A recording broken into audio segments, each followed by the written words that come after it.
नमस्कार बंधुरा आज के आमी आपनादेर साथे चिंगड़ी माछेर क्यारी रेसिपि शेयर करब। आमी एखाने परिमाण मतो छोटो चिंगड़ी माछ नियेछि। आमी हालका लवण मेखे रेखेछि। चिंगड़ी माछेर खोसा आमी एइभाবে छाड़िये नेब।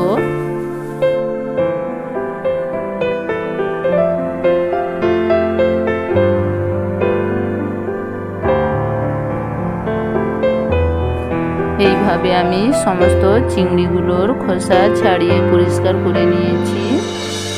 আমি কড়াইয়ে পরিমাণ মতো সরষের তেল নিয়েছি।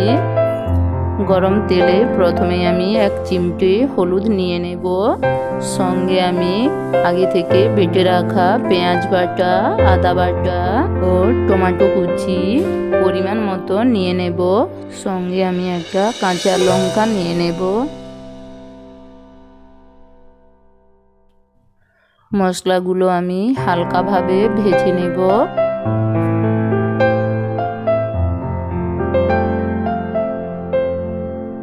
মশলাটা আমি ভেজে নিয়েছি। এর মধ্যে আমি পরিমাণ মতো লঙ্কা গুঁড়ো ও হলুদ গুঁড়ো নিয়ে নেব। ঝালটা আপনাদের পছন্দ মতো দেবেন। সঙ্গে পরিষ্কার করে রাখা পরিমাণ মতো চিংড়ি মাছ নিয়ে আমি ভালোভাবে কষে নেব। আমি এখন কোনো জল ব্যবহার করব না।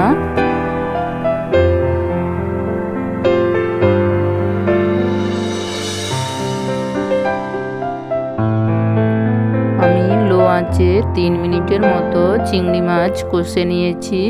এবার আমি এর মধ্যে আগে থেকে বেটে রাখা পোস্ত ও জিরে বাটা অ্যাড করব।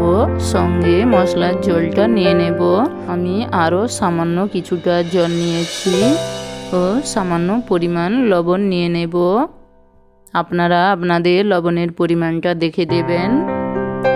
হালকা নাড়াচাড়া করে আমি 5 মিনিটের জন্য ঢেকে দেব।